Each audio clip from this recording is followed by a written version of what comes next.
Hi, my name's Andy, and today we're going to find some salamanders.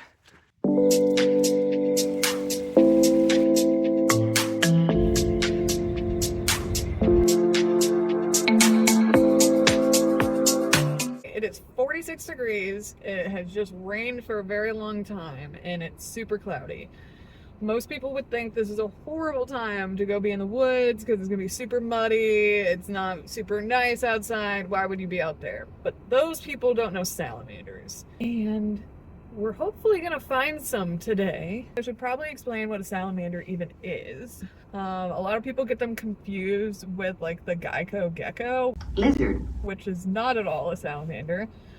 So the species that we're gonna see today, or hopefully see, are actually in the lungless salamander category, which the majority are, but some of the bigger salamanders do have lungs. So what I mean by lungless is that they are similar to amphibians in to where they are able to breathe through their skin through a process of osmosis. So essentially, if they're in the water, there's oxygen on the outside of their skin, which is a higher gradient versus the lower gradient of what's in their body. And so through osmosis, they're able to obtain oxygen. Missouri is very unique in that we have plenty of salamander species, but maybe some of the salamanders that you have seen in the news as of late have been the hellbender salamanders, because Missouri is home to two types of salamanders. We're the only state that have them.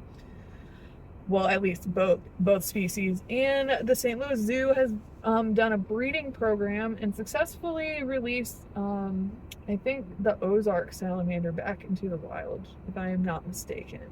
So very, very interesting animals. Hellbender salamanders are fully aquatic salamanders. We have fully aquatic salamanders, we have lungless salamanders, and we also have salamanders with lungs. They can be found in a plethora of different environments, from streams to caves. Actually, we have a really cool salamander that is completely albino and blind in most aspects or meaning of that word. So really cool animals. Not a lot of people see them, not a lot of people know what they are, and hopefully today I can show you a few.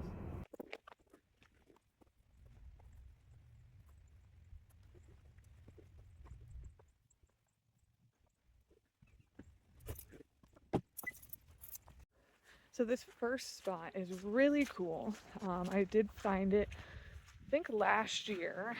It's what you call a karst spot, or karst feature. In Missouri, we're really lucky. We have a lot of limestone. And so cave features are pretty easy because of the geology and that type of rock. So this little area has a creek running through it, and it does have a little cave spot. I have gone into the little cave, but it goes back quite a way, and I have no idea how far back. You'd have to probably crawl. Well, you would. You'd have to crawl on your hands and knees. And I have only gone to about, I don't know, maybe 20 feet back within it. So I'm sure there's lots of really cool stuff back there, but I am not doing that. Like I said, it's been raining a lot, so I anticipate that this stream is going to be pretty up and active. And it absolutely is. I can already hear it. And I'm hoping the salamanders are just kind of out and about. I really don't like, disturbing their environment as much. I try to as little as possible while still being able to see them. So let's see what's going on over here.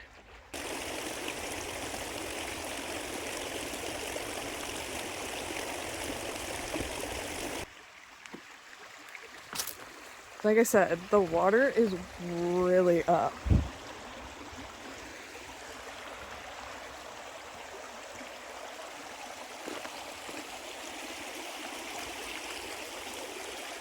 And this, my friends, is why you have waterproof boots.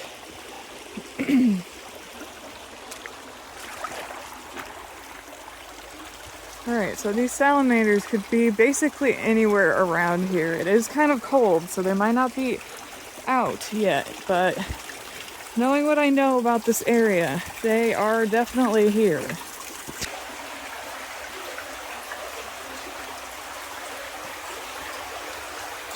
All right, I guess I'm going in. And these boots are waterproof, but I'll say not that waterproof.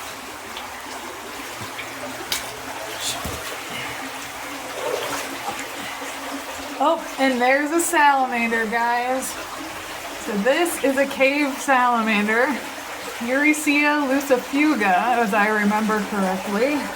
Look how beautiful he is. Let me put some flash on. All right, here's a better viewpoint. So this is a cave salamander. So like I said, they're lungless. They breathe through their lungs. I am trying to talk over the water. It's kind of challenging. And as their name suggests, they are normally found in caves. He is bright orange. Let me get closer to him.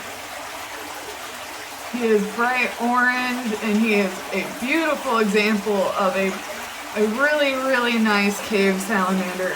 Now, it's kind of challenging because sometimes these guys breed with long-tailed salamanders who look very similar and who are yellow. And if I'm wrong about this being a cave salamander, it would be because this is kind of a hybrid. But I'm really pretty certain that this is a cave salamander. And given that I am in a cave, it makes a lot of sense. So, our first salamander, yay! Okay, so my lighting is awful right now, but if you sit here, you can start to see there's one on the right, there's one on the left, and then there's another one on the right. So, I'm gonna get closer to these guys, and we're gonna get a lot of good, see, look how beautiful. So that's number 2, number 3, number 4. So there is a very, very healthy population of these guys over here. I do apologize for trying to yell over the water. And at this point, my feet are completely soaked, but it is well worth it.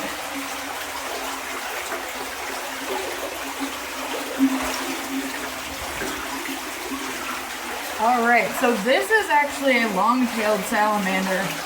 He's darker, but he's yellow. It's hard for me to show you all the details, but let me try to get some close-up shots.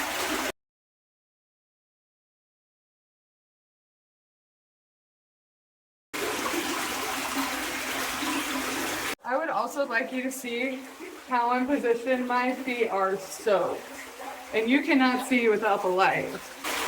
And I think this is like a hybrid or a long-tailed. So these guys have hung out, but seeing these guys, don't you think it's interesting that they're even able to survive? I mean, if I were this thing that was brightly colored and didn't have a lot of defense mechanisms, I'm not sure that I would survive in the wild, but they seem to have figured it out. So I want to go over to this guy. He's moved a little bit, and he's looking really cool. So let's go back.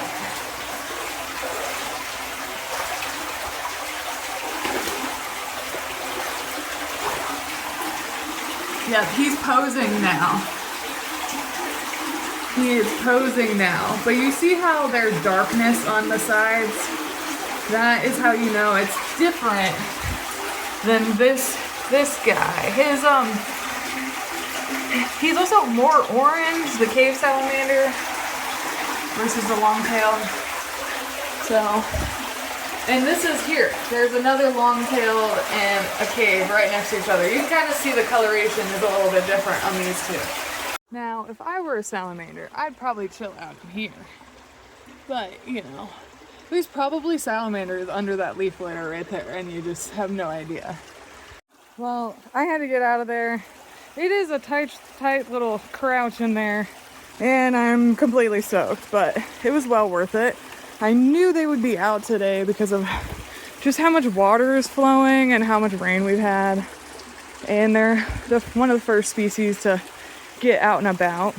All right, well, that was definitely a successful trip into the cave. I have dirt on my nose and on my hands. And everywhere, and I'm soaked, but it's well worth it. So those guys will usually stay in the cave a lot. Once it gets warmer, I've seen them like kind of sit outside on the rocks and things like that. They do have forage, they do have to, eat like everything else, but they have the advantage of living in a little cave that does protect them and gives them opportunity for prey items with the stream running through it. I was so fortunate that I was able to find this spot ever, and as a good herper, I will not disclose my location.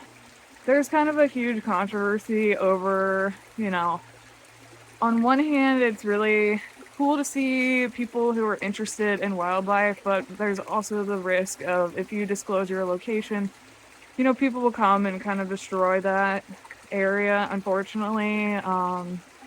I wish it was different. I wish people were able to appreciate without destroying. That's not really how it goes. So, I'm not going to tell you where I'm at, but I will say that it is very, very cool area. I'm sure a lot of people have actually been here, but they don't realize that there's salamanders here, which is perfect, I don't really want people to know and kind of mess it up. All right, I'm getting cold. I knew it was going to be kind of chilly, and I knew the temperature is rapidly decreasing as the day goes on, but I very much underestimated that. So, I'm going to set up the tripod, give you guys about 30 seconds of uninterrupted stream noise. Relax. I think we all need it. And I'll meet you back at the car.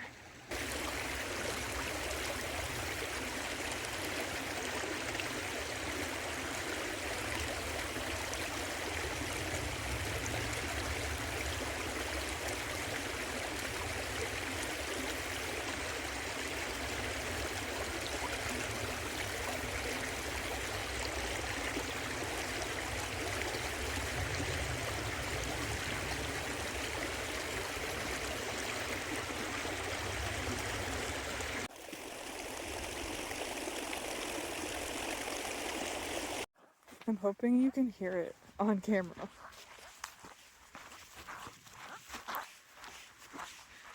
That's how wet my shoes are.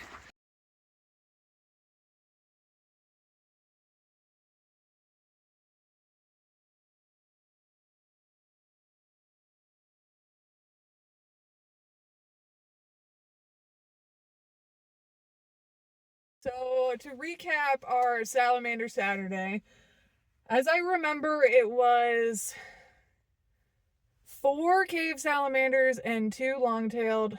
A lot of people can also call long-tailed dark-sided. There's also like some controversy with that. So that was like a decent amount of salamanders, maybe something people have never seen in their life, didn't really know. I hope there was a little bit of, knowledge share about what a salamander is, why they're unique.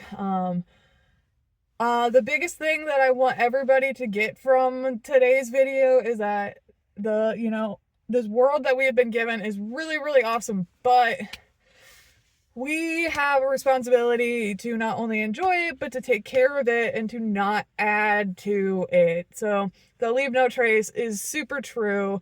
If you are wanting to go out and find salamanders and things like that, maybe ask a good friend who knows where they'll be at, to where you don't have to really disturb them and their environment too much. And just be safe. Be safe. When you're solo, when you're with friends, make sure you have a backup plan. And also just like appreciate the quiet. That's one of the hardest things sometimes, is like appreciate the quiet. You don't need to have a distraction at all times of the day. It's actually really, really nice to not have noise and not have music, and to listen to the birds and to just exist. So I hope you have a great rest of your day. Thank you so much for watching. Thank you for coming along on Salamander Saturday with Andy, hiking with Andy. I am going to try to continue to do, maybe a once a week video.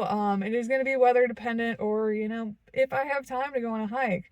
Unfortunately, our lives are very busy, and I especially try to make time for things like this, but it's hard. But like I said, thank you for watching. Please like, subscribe, and I will see you in the next one. Thanks for watching.